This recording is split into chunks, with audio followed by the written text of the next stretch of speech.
तुम में से कोई भी मेरी बात मानने को तैयार नहीं। इस संसार में केवल एक ही आत्मा है जिसने सदा सर्वदा खुशी खुशी मेरे हर आदेश का पालन किया है। वो आत्मा कोई और नहीं, सीता है, मेरी सीता। दुर्भाग्य से उस बेचारी ने मेरी पत्नी बनने का पाप किया है। इसलिए आज मैं अपने साम्राज्य की चौखट पर उसके सुख चैन की बलि चढ़ाने जा रहा हूं। नहीं राघव, इतने कठोर मत बनो। आपका कोमल हृदय राम मर चुका है मां।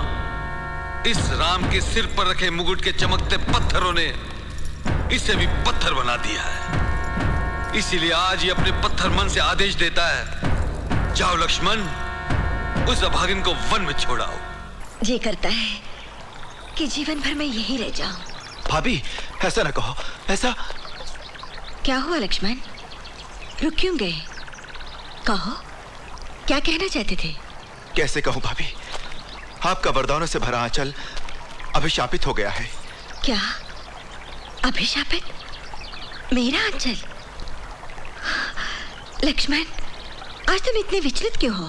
क्योंकि जिस सच्चाई को मैं जानता हूं वो इतनी विषैली है कि यदि मैं अपने हृदय पर पत्थर रखकर कह भी गया तो आप उसे सुन नहीं पाएंगी। कहो लक्ष्मण, मैं सुन लूंगी। कैसे कहूं भाभी, कैसे कहूं कि भैया ने आपका परित्याग कर दिया है। नहीं, ये संभव नहीं है, ऐसा नहीं हो सकता। लक्ष्मण, लक्ष्मण, तुमने ठीक से तो सुना है ना? हाँ भाभी।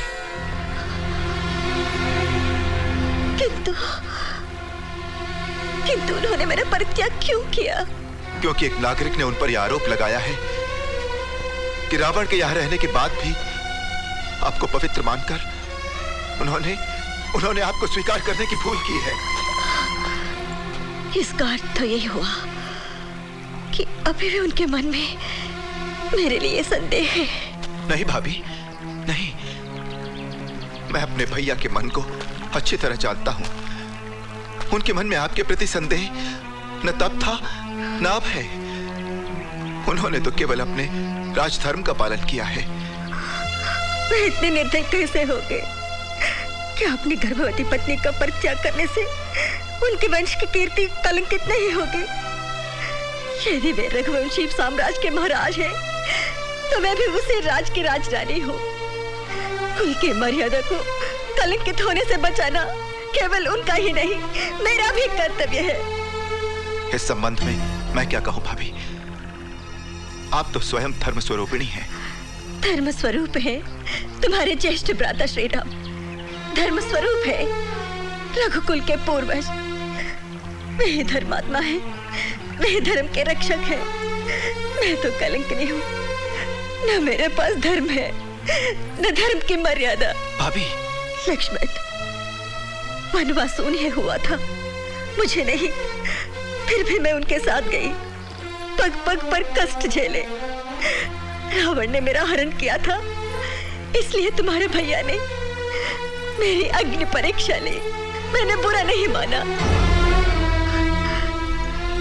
इस अवस्था में मुझे फिर से वन में भेज दिया, इसका भी मुझे दुख नहीं। दुख है तो इस बात का कि उन्होंने मुझे पराई समझा, मुझ पर अपना विश्वास खो दिया। अपने मन की छोटी से छोटी बात मुझे बताने वाले मेरे प्रभु ने इतनी बड़ी बात मुझसे छुपाए। तुम सबको बताए।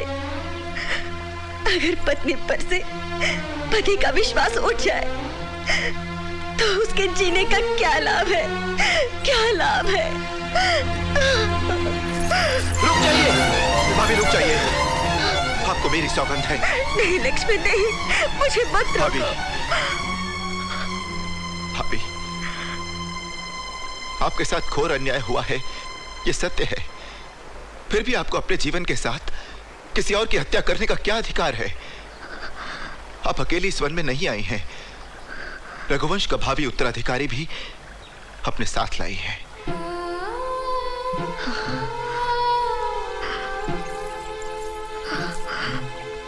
भावी उत्तराधिकारी लक्ष्मण वन में भटकती ऐसी अभागन से यदि किसी ने पूछ लिया कि ऐसी अवस्था में तुम्हारे स्वामी ने तुम्हारा त्याग क्यों कर दिया, तो मैं क्या उत्तर दूंगी, क्या उत्तर दूंगी?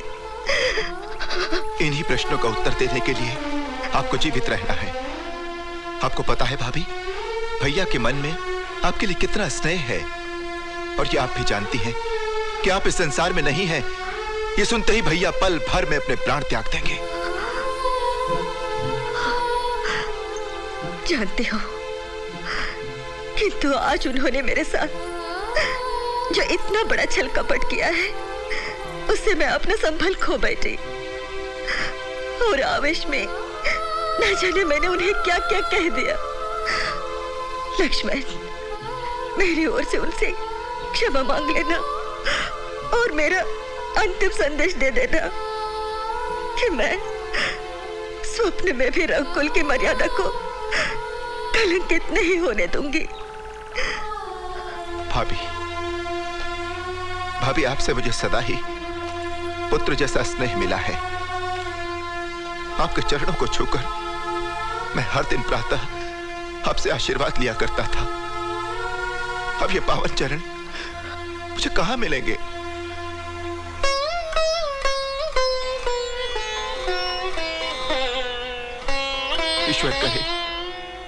ईश्वर करे इन चरणों में ये मेरा अंतिम प्रणाम न हो।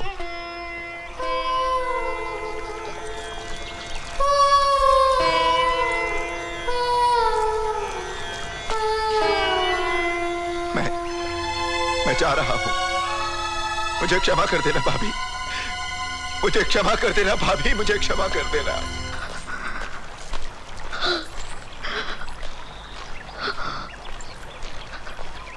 लक्ष्मण,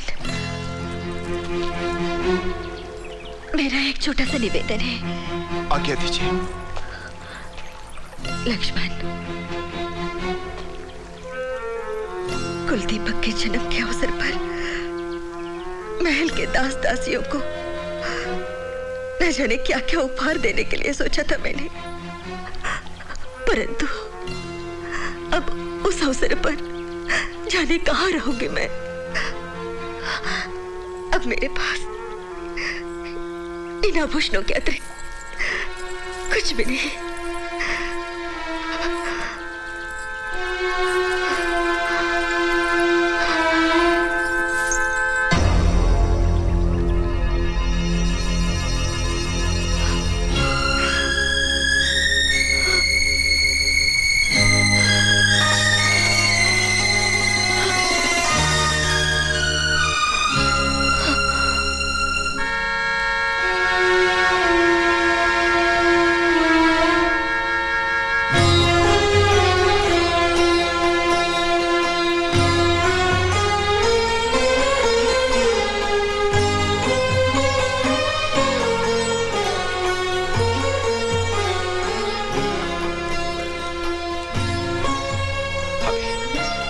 भाभी, आप धन्य है। भैया ने तो मांगने पर भरत को अपनी पादुकाएं दी थी। आपने तो जानकर ही मेरी इच्छा पूरी कर दी। मैं निहाल हो गया भाभी, मैं निहाल हो गया, मैं निहाल हो गया।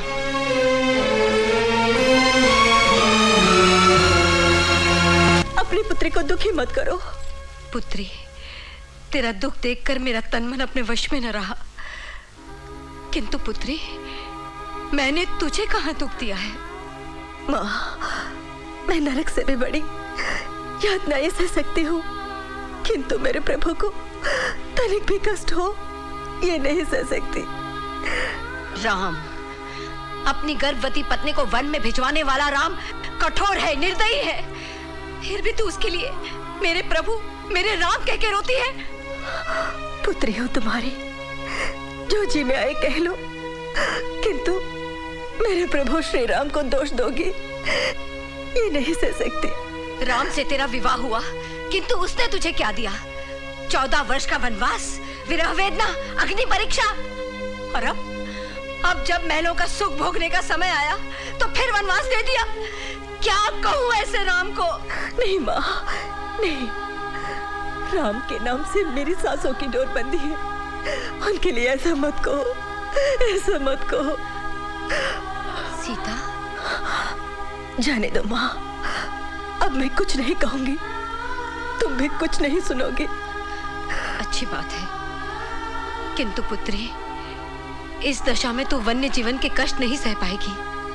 चल मेरे साथ चल। माँ की ममता, माँ के आंचल के छाव और माँ की गोद से बड़ा सुख संसार में कहीं भी नहीं मिल सकता। फिर भी अभी मैं तुम्हारे साथ नहीं चल सकती माँ। क्यों पुत्री? माथे पर कलंक का टीका लेकर कैसे चलूं माँ? तुम्हारी कोख से जन्म लेकर प्रभु श्री रामचंद्र का हाथ था, मैंने रघुवंश में पदार्पण किया, इसलिए उन्हें उनका प्रतिबिंब सौंपने के बाद ही मैं तुम्हारे साथ चल सकती हूँ माँ। पुत्री को जन्म देने पर यही कष्ट होता है। माँ हूं ना, इसलिए रो रही हूँ। अब तेरे भाग्य में जैसा लिखा है वैसा ही तो भोगना होगा। माँ,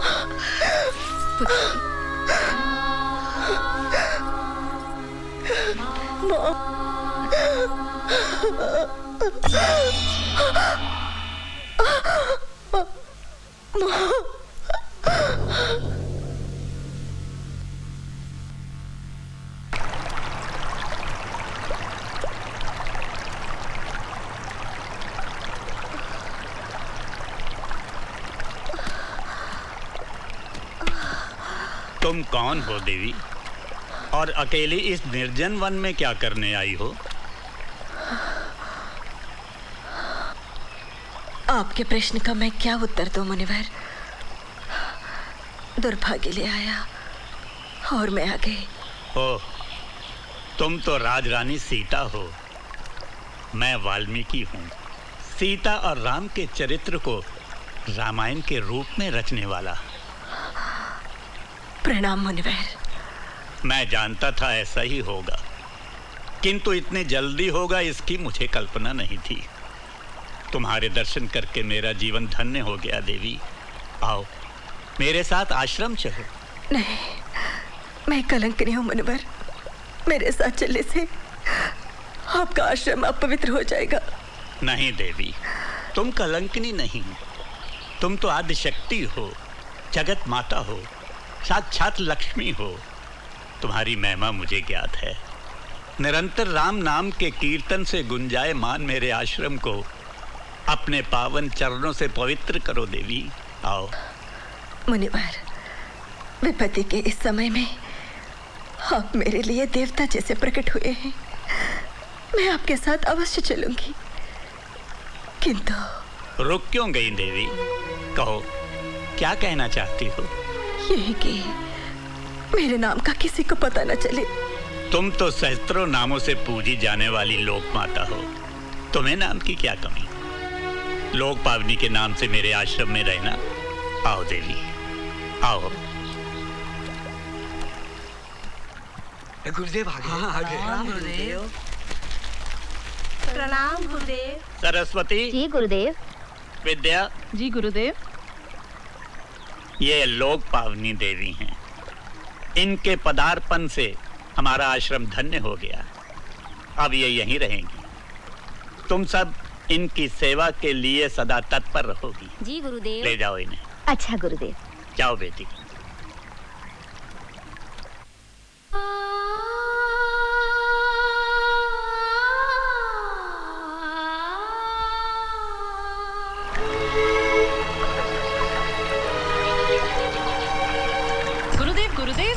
लोक पावनी देवी ने 2 शिशुओं को जन्म दिया है। अच्छा, मन आनंदित हो गया। प्रणाम। पधारिए गुरुदेव। देखिए ना गुरुदेव, दोनों ही देव कुमारों जैसे लगते हैं। गुरुदेव, आप इनका नामकरण कर दीजिए। पुत्री, इनका नामकरण तो विधाता बहुत पहले कर चुके हैं। तुम्हारे छोटे पुत्र का नाम है लव और बड़े का कुश। लव और कुश। हाँ पुत्री, लव और कुश दोनों ही अपने पिता की भांति परम वीर और कल्याणकारी होंगे। एक नहीं, दो नहीं, पूरे 10 वर्ष बीत गए जिस दिन से लक्ष्मण सीता को वन में छोड़कर आया है। उस दिन से आज तक मेरे राम के मुख पर मुस्कान नहीं आई। कितना सुंदर उपहास है। प्रजा की इच्छा पूर्ति और उसके सुख के लिए भैया ने भाभी का त्याग किया, किंतु परिणाम क्या हुआ? प्रजा पर दुखों के पहाड़ टूट पड़े और भैया का एक एक पल भाभी की स्मृति में बीतता है। अब तो ऐसा लगने लगा है। बहुत अच्छा गाने लगे हो तुम दोनों, मन आनंदित हो गया है। सब आपकी शिक्षा और आशीर्वाद का फल है गुरुदेव। हमने अपने जीवन भर की तपस्या का फल तुम लोगों को क्यों दिया है जानते हो? हाँ, प्रभु श्री राम की भक्ति से हमें पुण्य मिलेगा और हमारा जीवन सफल होगा। हाँ, जाओ, तुम्हारी माता प्रतीक्षा कर रही है। प्रणाम। माँ, माँ।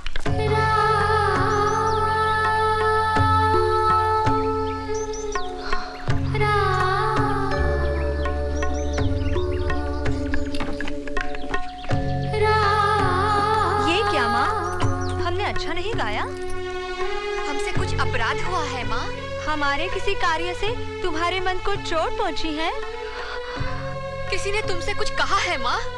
बताओ माँ, तुम्हें क्या कष्ट है? क्या चिंता है माँ? जो पुत्र अपनी माँ की चिंता दूर न कर सके उसका जीवन व्यर्थ है। बोलो माँ,